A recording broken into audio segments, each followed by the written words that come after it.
La marcha cívica contra la corrupción realizada el pasado domingo es un evento épico en la vida y en la actuación ciudadana dominicana frente a la corrupción.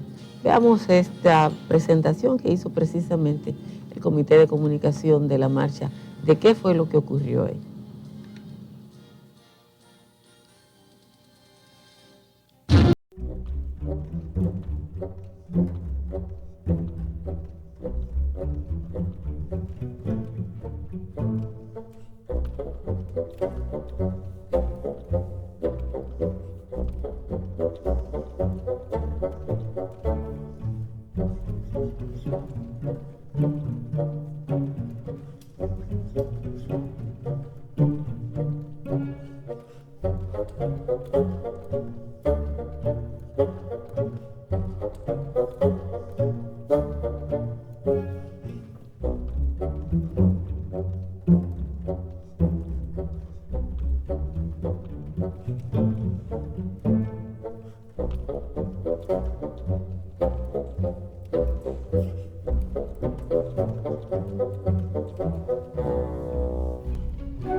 A dos de los organizadores de esa marcha, de ese evento, y vamos a conversar aquí en Jornada Extra con ellos.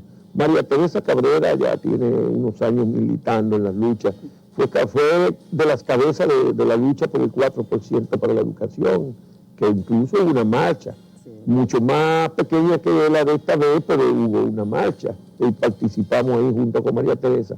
Y Bartolomé Pujals, que es un joven que en los últimos 2 o 3 años se ha lanzado de lleno al activismo social. Ustedes fueron de los organizadores, cuéntenos un poco, primero ven el balance de la marcha, ¿cómo lo vieron ustedes? Bueno, yo creo que realmente la marcha sobrepasó las expectativas que nos planteamos. Realmente fue un excelente inicio de un proceso de movilización social que será tan largo como tiempo se tome la voluntad política de nuestras autoridades para poner fin a la impunidad. La verdad es que fue una experiencia bonita porque la gente encontró la forma de apoyar. Tan pronto se anunció la marcha, se comenzaron a crear comités de apoyo en los pueblos, en los municipios. Las organizaciones disímiles, desde religiosas, desde sindicales, gremiales, comunitarias, campesinas, de profesionales, se articuló para decir sí a esta convocatoria. Y yo creo que en ese sentido, y dado que desde el gobierno hubo un esfuerzo por decir primero que iba a ser, que era un lío, proyectar la idea de que era un lugar de riesgo, que era peligroso participar, y luego que era el bloque opositor, todo esto, ese empeño no fue suficiente como para atribuirle hasta un carácter conspirativo. Exactamente. A conspirar contra el gobierno. Contra el gobierno, exacto. Aún así, la ciudadanía creyó el mensaje de que se trataba de una convocatoria, una jornada cívica, familiar, que buscaba marcar el inicio de un proceso que termine con esta era de la impunidad que se ha enseñoreado en la República Dominicana y que la gente ha ido entendiendo, y para mí lo más relevante del balance, yo después me puse a observar todos los programas que entrevistaban a personas, la gente sabía por qué estaba allí. Los del campo, vi una señora cibaeña de una comunidad rural y ella decía, no, es que en mi comunidad tenemos años luchando por agua y el dinero que se da en la corrupción impide que la tengamos. Entonces, nosotros creemos que la actividad fue, en términos de balance, fue muy positiva, la contundencia de la cantidad de personas que participó, el carácter cívico, el carácter ordenado, el carácter pacífico. Cumplimos con todo lo que dijimos que se iba a hacer y en ese sentido nos parece muy buen punto de partida. Ustedes fueron del comité central organizador, Bartolomé. Mucha gente joven como tú se incorporó a este proceso de organización. Sí, fundamentalmente la juventud con relación a esto incluso se han integrado en el tema de todas las vocerías, porque yo creo que los jóvenes se han comenzado a dar cuenta de una cuestión, y es la necesidad de que si no participamos no habrá forma de que las instituciones comiencen a funcionar en beneficio de la gente. Y en consonancia con lo que decía María Teresa, la marcha dijo muchas cosas. Yo quiero resaltar por lo menos tres. La marcha dijo primero que estamos frente a la crisis de legitimidad de las instituciones y de los actores políticos más grandes de nuestra historia. La gente impugnó con esa marcha todo el sistema político. Y la gente no solamente dijo no a la corrupción y la impunidad, sino que comenzó a asociar sus problemas individuales, los problemas que afectan el proyecto colectivo de cada gente, con el proyecto individual con el proyecto colectivo. Como dice María Teresa, la corrupción se entronca en los problemas de la gente. Ahí había gente que estaba reclamando mejores pensiones, mejores salarios, agua, arreglo de calles, es decir, de cómo... y en segundo lugar, una de las cosas que dijo la marcha es que el Estado dominicano y el sistema político dominicano ha sido constituido de una forma que no tiene capacidad de darle respuesta a las expresiones y demandas democráticas de la gente. Y en tercer lugar, la necesidad de que nosotros tenemos que involucrarnos y participar activamente en la política para poder, al final de cuentas, poder resolver los problemas que hay en este país. Y yo creo que el mensaje que se dio con esto es que, contrario a lo que se ha venido aquí construyendo desde la clase política, es que la gente entiende, primero, que la sociedad dominicana no está envilecida, que la sociedad dominicana confía en este país, que la gente se quiere quedar en su país y luchar por él. Y yo creo que ese es el principal mensaje, de que aquí va a parir un nuevo liderazgo y una nueva construcción de una alternativa política que tenga como fin tratar de que el Estado sirva de servicio a la gente. Pero a mí me llamó la atención la proporción de gente joven y de clase media, incluso de media alta, e incluso empresarios, y monjas con sus hábitos, de dos, por lo menos yo vi de dos órdenes religiosas diferentes. Las salesianas estaban ahí, sí. Dos, yo no sé de qué orden eran, pero una eran de hábito blanco y otra eran de hábito marrón. Yo las vi en dos momentos vi monjas diferentes. ¿Qué determinó que hay un despertar de esos sectores de la clase media que hasta hace poco parecían como más indiferentes? Yo creo que sí, evidentemente que la participación de la clase media, que fue, aunque hubo de diferentes sectores, naturalmente, porque vino mucha gente del campo y sectores populares, pero es evidente que había una participación importante de la clase media, y la clase media ha sido muy golpeada, ¿eh? La clase media ha cargado con el peso de este modelo que se ha impuesto, y por lo tanto yo creo que ha decidido, y creo que su participación, eso es lo que indica, que ha decidido dejar la indiferencia y saber que está también en posibilidad de desatar, de contribuir a desatar niveles de sacudimiento que aseguren una movilización social, que apelar al poder, al único poder que tenemos los ciudadanos y las ciudadanas, que cuando nos juntamos somos fuertes y podemos forzar la voluntad política para que el estado de cosas, la manera, la cultura política que se ha instalado en la República Dominicana pueda cambiar y que podamos realmente transitar caminos que nos conduzcan a la construcción de una democracia de verdad. Bueno, ustedes estuvieron recaudando dinero para hacer esta marcha. ¿Cuánto les costó a ustedes? ¿Y cuánta, aproximadamente? Porque incluso yo sé que había una cuenta donde se pedía a la gente que depositara. ¿Cuánto recaudaron ustedes? Mira, nosotros abrimos una cuenta, pero pusimos unos criterios. La cuenta estaba a nombre de don Mario Berger y yo. Y nosotros pusimos que si pasaba de 10,000 pesos, tenía que identificarse el donante. Y si no se identificaba, los regresábamos. Instruíamos al banco para que los regresara. Entonces, ahí no fue que tuvo el grueso. En esa cuenta se aportó como 200,000 y pico de pesos. Realmente, donde tuvo el gran aporte fue en la gente misma, en las organizaciones mismas, porque lo más costoso de todo esto es el tema del transporte, y la gente quería venir de cualquier rincón del país. ¿Y la gente se pagó? ¿Ustedes cogieron esos 200,000 pesos para en muy pocos pueblos. En la mayoría de los pueblos se constituyeron comités de apoyo y tocaron puertas entre las organizaciones, hicieron serruchos para pagar el transporte. Y en algunos casos, pero lo menos, con lo que nosotros reunimos, se le apoyó en algunos casos específicos, que tenían, por ejemplo, cubiertas 3 guaguas, pero tenían gente que quería venir para 5 o 6, entonces le aportamos. Pero realmente ahí hubo una expresión de autofinanciamiento para participar en esta jornada. ¿Y cuánto trabajaron directamente en la organización? Por ejemplo, esa limpieza absoluta de las calles, pues a medida que iba transcurriendo la marcha, que ustedes iban dejando, ¿cuánta gente incorporaron ustedes? Y la vigilancia en las esquinas, el comité digamos que trabajó directamente, ¿cuánta gente? Bueno, ahí es importante destacar, solamente el comité de seguridad tenía alrededor de 140 personas voluntarias, más de 140 personas.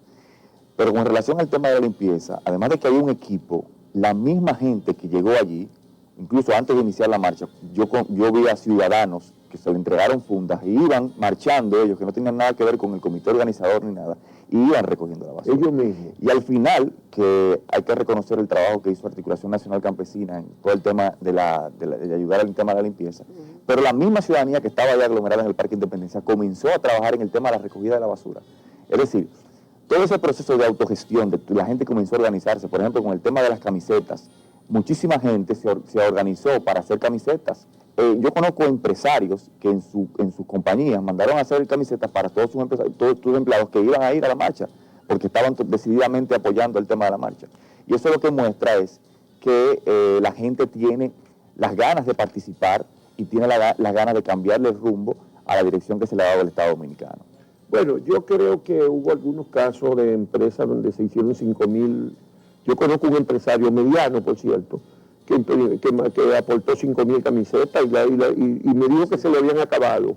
Así es. De que la gente se entregó y iban a buscar camisetas. Solamente el sábado, en el Parque de la Lira, entre el viernes y el sábado del Parque de la Lira, se vendieron más de 3.000 y pico de camisetas. Bueno, de todas maneras, ustedes tuvieron otro éxito, que fue que vencieron lo que llaman las bocinas, la cantidad de gente pagada que hay en el país para repetir las consignas del gobierno.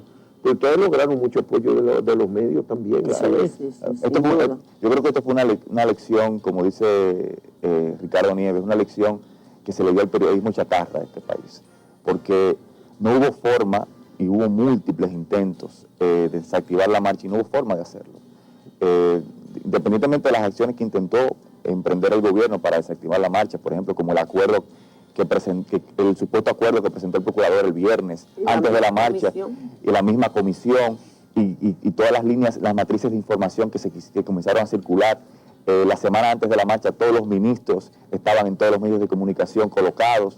No hubo forma, porque la gente, al final de cuentas, lo que dijo, y por eso digo, estamos frente a la crisis de legitimidad más grande que hay, no confía en las instituciones, y precisamente por eso es necesario, importante, que la gente, que esta movilización sea permanente, porque a lo interno de las instituciones la correlación de fuerza no permite generar los niveles de contrapeso y la garantía de que esa investigación llegue hasta las últimas consecuencias. Bueno, vamos a hacer una pausa y antes de volver con ustedes, vamos a poner un segmento de la entrevista que hicimos el viernes pasado, se difundió en 1+1, al presidente de Transparencia Internacional, que en este momento es un peruano, y él habló sobre esta marcha y sobre el ejemplo de los dominicanos y cómo podríamos vencer la corrupción o disminuirla, por lo menos en América Latina. Lo que hay es mucha desinformación. La gente cree que porque los brasileños ya están actuando, vamos a saber mañana qué pasó. Sí. Lo que nosotros hemos estado con los 13 fiscales en su momento, ahora creo que son 17, pero en su momento les dimos el premio a la integridad en Panamá. Lo que recibimos como información de ellos es: hay un proceso en el que ellos reciben lo que llaman las delaciones premiadas, que es esta información de parte de los investigados. Luego eso tiene que subir a un vocal de la Corte Suprema, que es el caso de este señor que se acaba de morir en este accidente aéreo. Sí. Y él tiene que homologarlo. Una vez que lo homologa, recién esa información puede ser compartida con los países. Y eso toma mucho tiempo. Entonces, lo que nos han dicho los fiscales brasileños es que la información oficial que va a fluir a Argentina, a Chile, a Venezuela, a Perú, a Colombia, va a ser más o menos entre agosto y octubre de este año. O sea que tendremos que esperar hasta entonces para conocer cuáles son todos los implicados. Yo le diría a usted que de julio para adelante de este año van a venir los terremotos de 9 grados en nuestros países, porque ahí van a empezar a salir los nombres confirmados de la información que fluye de Brasil. Pero sin embargo, no se va a ocultar, verdad, no se va a ocultar la información, José. No. Eso sí le puedo asegurar.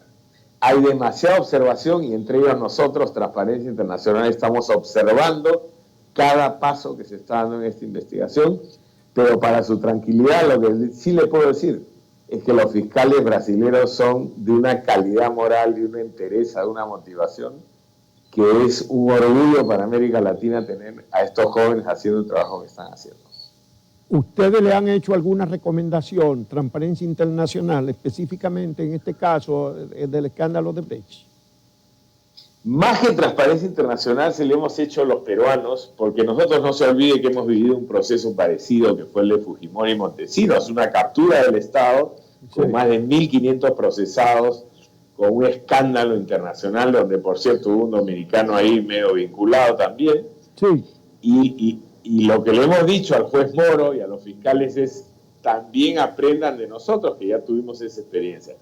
Lo que el Perú le tiene que decir al mundo: fuimos exitosos en combatir la corrupción, pero fuimos un desastre porque no aprendimos las lecciones. Pero y ustedes, 16 años después estamos en la misma situación que antes. pero ustedes, ¿cuántos de esas personas fueron condenadas, además de Fujimori y de Vladimir Montesinos? Muchas personas de esas que recibieron la coima terminaron en condenas. Por supuesto, le puedo decir, el expresidente de la República está en prisión, el Sí. excomandante general de las Fuerzas Armadas está condenado a 25 años, el ex asesor de inteligencia Vladimiro Montesinos está condenado a 25 años. Hubieron 250 personas de altísimo nivel, abogados, banqueros, empresarios, altos funcionarios en prisión. La fiscal de la Nación estuvo condenada a 10 años. Bueno, o sea, este país hizo lo que tenía que hacer. Pues Lo que ustedes nos pasó- llevan una ventaja muy enorme, José, porque aquí no conocemos ningún político, ningún exfuncionario de alto nivel que haya estado preso por corrupción en todos estos años de lucha. Y yo lo sé, y yo he ido a su país y he explicado y les he entregado la información de cómo se pudo hacer esto. Creo que ahora la Bajato permite que 10 países de la región, incluido República Dominicana, podamos hacer lo que tenemos que hacer, que es decir, investigar, sancionar, pero más importante que eso es sacar las lecciones aprendidas. ¿Cómo hacemos para que las grandes obras de infraestructura no se le entreguen a los corruptos? ¿Cómo hacemos para que los partidos políticos y los gobiernos no estén a la espalda de su pueblo? ¿Cómo establecemos los niveles de control que nos permitan a los ciudadanos evitar que estas cosas puedan ocurrir? Porque sí, es verdad, el Perú tuvo en el año 2000 un proceso anticorrupción vigoroso que me tocó liderar a mí, y le puedo contar de primera mano, y hay un libro escrito sobre eso, pero 16 años después yo tengo que constatar que estamos sentados en el mismo lugar del punto de partida porque no supimos aprender las lecciones. Pero ustedes procesaron en el 2015 a cientos de funcionarios de todos los niveles por corrupción, José, en Perú. Más de 2.500. Exacto, yo sabía que eran varios miles, pero yo no me quise arriesgar y dije cientos. ¿Y cuántas condenas se produjeron?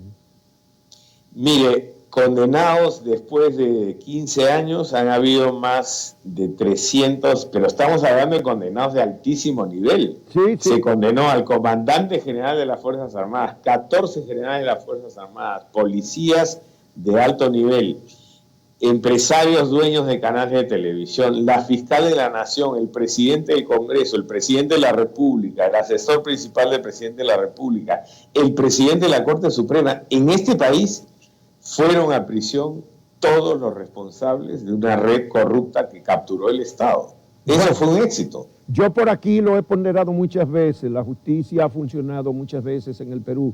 Bueno, pero para América Latina ya finalmente, ¿cree José Ugaz, el presidente de Transparencia Internacional, que el caso Odebrecht debe marcar un antes y un después? Aquí hay mucha desconfianza, la gente cree que no pasa nada, porque nunca pasa, pero cree que en general en la región esto debe, digamos, establecer un límite. Mire, yo le agradezco esta pregunta porque Transparencia Internacional es una organización que tiene presencia en todos los países de América Latina, incluido el suyo. Nosotros tenemos un capítulo muy vibrante en su país y estamos promoviendo como organización internacional un monitoreo de las investigaciones en todos los países. Es más, le estamos pidiendo a Naciones Unidas un equipo de investigación internacional que se encargue de eso.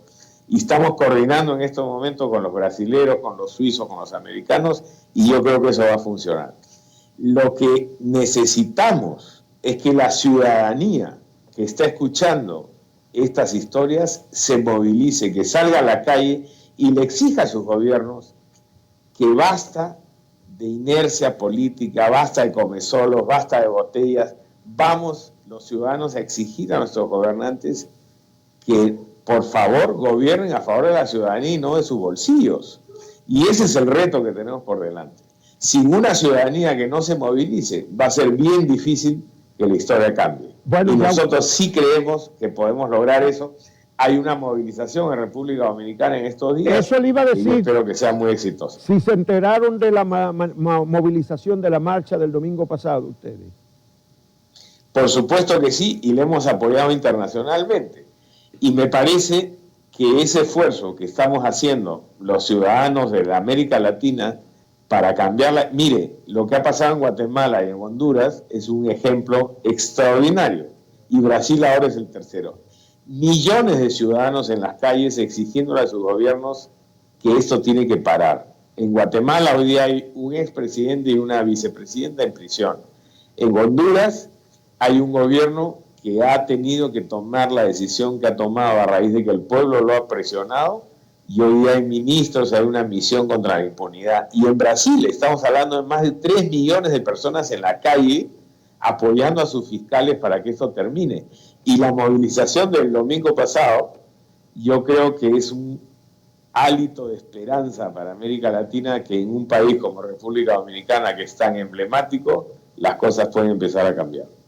Bueno, pues muchísimas gracias, don José Ugaz, el presidente de Transparencia Internacional peruano, quien ha sido un hombre y un jurista distinguido en la lucha contra la corrupción en su país y ahora a nivel mundial, porque Transparencia Internacional agrupa a como 100 y pico de países del mundo, ¿verdad, José? 110 países. 110 países. Muchísimas gracias y esperamos que venga pronto de visita por la República Dominicana para tenerte aquí en persona, aquí físicamente con nosotros en 1+1. Seguro que sí, y cuente conmigo a la primera posibilidad que tenga. Muchas gracias, José Ugaz. Fuerte abrazo. Bueno, ustedes han visto lo que acaba de plantear José Ugaz, el presidente de Transparencia Internacional.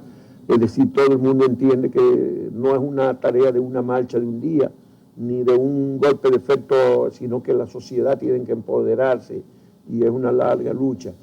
Tal vez tanto como fue la del 4%. María Teresa, yo digo que esta marcha de ahora superó 6 o 7 veces, y cuidado sin más, la marcha que hicimos para el 4%. Sí. Y esta vez era más claramente política, era más fácil ir a marchar por la educación que marchar contra la corrupción y contra la impunidad. ¿Qué hacer? Eso es lo que ustedes deben de estar discutiendo ahora mismo. Así es. Bueno, desde el principio dijimos que la marcha sería el inicio de un proceso, porque un tema como el que estamos reivindicando, el fin de la impunidad no se conquista con una sola actividad. Lo que sí queríamos que fuera importante, que marcara un sacudimiento, y en ese sentido tenemos mucha satisfacción. Claro, la lucha por el fin de la impunidad tiene que ser tan sostenida como fue la lucha por el 4%. Qué bueno que en esta ocasión comenzamos en grande, porque recuerdas que la lucha del 4% comenzó de menos a más. Esto comenzó con un nivel de integración que demuestra el nivel de indignación que tiene la gente y el nivel de conciencia que ha ganado. Y además la convicción de que si actuamos, que si somos capaces de sostener un movimiento de movilización social en el tiempo, vamos a conquistar, vamos a obligar a nuestras autoridades a realmente dar pasos concretos que permitan recuperar el dinero robado por la vía de la sobrevaluación, por la vía de los sobornos, pero también que se puedan identificar a los responsables y que esos responsables puedan ir a la cárcel. ¿Tú crees que es sostenible o que eso es, digamos, flor de invierno o, como dicen, paloma de un solo vuelo? ¿Es sostenible esa lucha, que los jóvenes sigan pendientes de la lucha contra la corrupción? Yo creo que sí, porque lo que pasa es que aquí en los últimos 25 años que se han reportado, solamente se hizo una lista de 250 casos, no ha habido un solo responsable por el caso de corrupción. Yo creo que la gente, y por ejemplo la juventud de la cual soy parte, tiene la necesidad de que esto llegue hasta las últimas consecuencias. Y hay que resaltar una cuestión, más allá incluso de las demandas concretas. Este proceso, que como ha dicho María Teresa, habrá de durar hasta que la voluntad política satisfaga las necesidades que están reclamando desde este colectivo, tiene que haber un proceso de reformas estructurales de la institucionalidad dominicana, porque que esos sobornos traspasaron la institucionalidad dominicana, y aquí hay que cambiar las reglas de juego, aquí hay que cambiar y hablar de la renovación del acuerdo social y político. Es decir, este sistema político no es sostenible, este sistema político no puede seguir de la manera en que está, Y hay que entender una cuestión, que la democracia no solamente es el momento democrático, no solamente son las elecciones. Esto es la manifestación concreta de lo que es la democracia a la que nosotros aspiramos, en donde se tiene que crear una cultura de reproche, de exigencia a las autoridades, de que se cumplan con las reglas que están escritas en la Constitución de la República, que es el acuerdo social de nosotros. ¿Y ustedes no sienten que hay muchos silencios? En la sociedad dominicana está el silencio del presidente de la República, el silencio del partido del gobierno, el silencio de los líderes del Congreso Nacional. Así es, porque lo que pasa es que con relación a este caso, precisamente la crisis de legitimidad no es casual, es que lo toca todo, o sea, es una maraña que entrelaza. La corrupción y la impunidad son características fundamentales del sistema político y los toca a todos, es un eje transversal en la política Pero en dominicana. otros países de América Latina también, y sin embargo los presidentes han hablado. Esta semana difundimos aquí un discurso de 4 minutos, el presidente del Perú, el presidente Santos en Colombia, en Panamá. Pero el caso de Perú, por ejemplo, como dice el presidente de Transparencia Internacional, en Perú la institucionalidad ha funcionado en muchos casos y hay presidentes que están guardando condena. En Guatemala ya, porque hubo apoyo internacional, hay presidentes, vicepresidentes presos, ministros presos. Y básicamente... En Panamá hay más de un centenar procesados, Claro. incluyendo 12 o 14 Claro, exministros. 2.500 personas, decía el presidente de Transparencia Internacional, que fueron sometidos en el año 2015, o sea, y condenados. O sea que esto tiene que ser, y este proceso se va a lograr solamente con la gente movilizada en la calle, porque a lo interno de las instituciones no es posible. Desde la calle se tiene que lograr ese diálogo democrático que genere un equilibrio dentro de las instituciones, y tiene que ser a través de un cambio de las reglas del juego, porque no es posible que, como decía el presidente de Transparencia Internacional, que las mismas empresas corruptas sigan quedándose con los contratos civiles, que los mismos políticos, el tema del financiamiento de los partidos políticos va a tocar esto, porque no es que cuando los políticos llegan al poder se desvirtúan de sus funciones, es que llegan ya con compromisos. Y aquí se está hablando, por ejemplo, de que Odebrecht va a revelar la lista de financiamientos en donde toca el PLD, en donde toca a los partidos tradicionales de este país que están involucrados, y por eso se justifican estos silencios de que no se van a referir a un tema como este, porque al final de cuentas toca la forma en cómo han venido haciendo política en los últimos años. Finalmente, ¿ustedes están contemplando alguna acción para el 27 de febrero, para la fiesta nacional? Todavía no tenemos fecha. Lo que sí está claro es que vamos a tener una actividad central en este mes de la patria. Anunciamos un concierto como vínculo, ¿no? El arte siempre ha sido un medio para movilizar, para denunciar, para reclamar, para protestar. Y en este mes de la patria, la figura de Duarte, que simboliza la transparencia, la rendición de cuentas, me parece que es una buena manera de rendirle tributo al fundador de la nación. En febrero. En el mes de febrero. Pero vamos a ofrecer los detalles de las actividades que siguen. También la movilización va a tomar una dimensión, una perspectiva municipal, local, porque esto permite integrar a más personas que no siempre pueden moverse cuando se trata de una actividad. Y otras acciones concretas son que nosotros vamos a seguir insistiendo y presionando a la institucionalidad. Exacto. Es decir, nosotros en esta semana, por ejemplo, le solicitamos al procurador una copia del acuerdo que él dice que se ha llegado con Odebrecht, y vamos a seguir utilizando las instituciones, vamos a seguir presionando a las instituciones para que cumplan con su rol. Y vamos a seguir insistiendo en eso de la Comisión de la Verdad, que tiene que ser con acompañamiento internacional, y también configurar la figura que establece el Código Procesal Penal del fiscal autónomo, que se ha creado y fue creado para estos casos, para garantizar la autonomía e independencia de esa investigación. Bueno, José Ugaz, que presentamos ahorita en el presidente de Transparencia Internacional, fue un fiscal ad hoc, nombrado justamente para el caso Fujimori y Montesinos, que terminó un montón de condenas. Este caso amerita una figura como esa. Bueno, que no hay garantías. Pues muchísimas gracias al joven abogado Bartolomé Pujals y a la educadora María Teresa Cabrera, que todos conocemos y hemos compartido y tenido la suerte de tenerla muchas veces aquí en Jornada Extra, igual que en 1+1 aquí en Talentilla. Muchas gracias, gracias por haber venido a conversar con nosotros esta noche dominical. Muchísimas gracias.